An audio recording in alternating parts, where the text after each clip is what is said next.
que nous allons parler de la maïeutique. Alors, la maïeutique, qu'est-ce que c'est? Et quel est son rapport avec le management? La maïeutique, eh ben, c'est une technique qui consiste à faire apprendre aux gens en les interrogeant. Donc, on va éviter de leur expliquer les choses, on va éviter de leur, euh,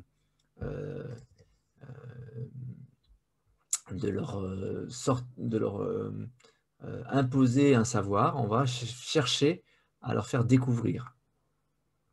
Alors, ça vient de Maya, non, pas Maya l'abeille, mais la déesse Maya, qui est la mère d'Hermès, et qui avait apparemment un savoir-faire pour faire accoucher les gens, et qui a donné d'ailleurs son nom au mois de mai. Donc le mois de mai est le mois de Maya. C'est aussi le mois de tous les accouchements, donc ça tombe bien. Tous les gens bien sont nés au mois de mai. Alors on doit ça à Socrate. On doit ça à Socrate, dont la mère était soi-disant une sage-femme. Donc Socrate, vous connaissez tous, hein. Il est né au 5e siècle, il est mort juste à la fin du 5e, au début du 4e. Il est contemporain avec les plus grands noms de la Grèce antique, hein, Hippocrate, Aristophane, Échille, Sophocle, Périclès. Et pourtant, il n'a pas laissé d'écrit. Et on ne le connaît essentiellement que grâce à ce qu'en disent Platon et Xénophon. Il est connu et reconnu pour son courage et son intégrité intellectuelle. Alors le courage, ça a commencé par le fait que, comme la plupart des Athéniens de son époque, il a servi dans 2-3 guerres comme hoplite. Mais on sait aussi avec quel courage il a fait face à la peine de mort qui lui était infligée. Il a été condamné à mort, en fait, dans un contexte qui est après l'âge d'or d'Athènes, après une période de dictature et un retour à la démocratie, mais dans un moment où ça avait laissé beaucoup de traces. Et donc, sa liberté d'esprit gênait. On a essayé de lui expliquer que ce serait bien qu'il parte. Comme il n'a pas voulu, on l'a condamné à mort. Et lui a bu donc cette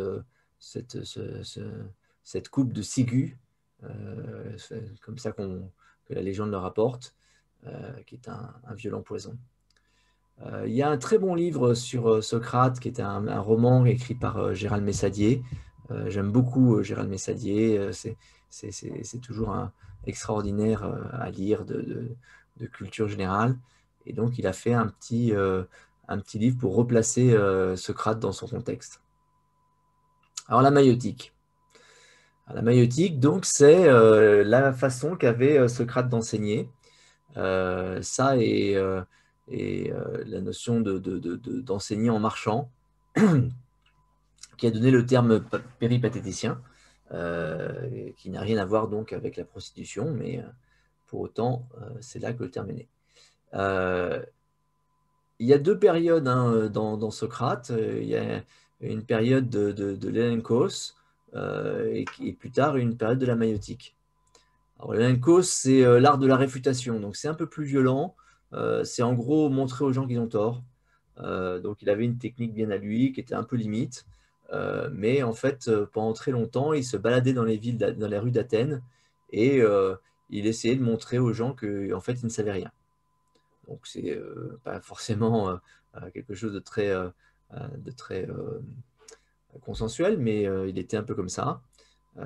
Et la partie maïeutique est venue plus tard, en tout cas d'après Platon, et donc c'est enseigné par le questionnement. Alors, pourquoi est-ce que ces sujets concernent le management? Eh bien, le savez sans doute, mais moi j'ai commencé ma vie professionnelle par faire un petit tour à l'armée. Et j'étais à l'école d'application d'artillerie. Vous voyez les quelques rares images que j'ai réussi à y retrouver. Ce sont des images du plateau de Draguignan. C'était une école qui avait à peine 10 ans d'âge. Dans le vocabulaire de l'armée, ça veut dire tout neuf. Et donc, on y était formé pendant 4 mois à devenir des officiers. Et la grande surprise pour moi, c'est pas qu'on apprenait à utiliser des canons, etc. Ça, c'est normal. Mais c'était qu'on avait un cours qu'on appelait le cours d'Emago 101. C'était un cours sur la pédagogie. Et donc, en fait, ce qu'on apprenait à l'armée, c'est que manager, c'est essentiellement de la formation, c'est essentiellement enseigner. Alors, la semaine dernière, on vous a parlé de l'impatience de l'entrepreneur. L'entrepreneur, il a un besoin de faire et il a aussi le sentiment qu'il y a une perte de temps quand c'est les autres qui font. Je préfère m'en occuper parce que si je commence à demander aux autres, ça va prendre un temps fou. Et après, on voit des questionnements du type pourquoi est-ce que c'est moi qui veux tout faire? C'est incroyable. Personne chez moi n'est capable de faire preuve d'autonomie. Et donc la réponse à cette question, c'est parce que tu fais tout. Parce que vous voyez le problème, vous identifiez la cause, vous trouvez la solution, vous la mettez en place, et donc c'est vous qui faites toujours tout. Si jamais on commence à se mettre à enseigner, et en particulier à enseigner avec la maïeutique, on voit le problème, on identifie la cause, on trouve la solution. Mais là, on va mettre la maïeutique. Là, on va trouver les questions à poser à son équipe pour qu'elle trouve la solution par elle-même.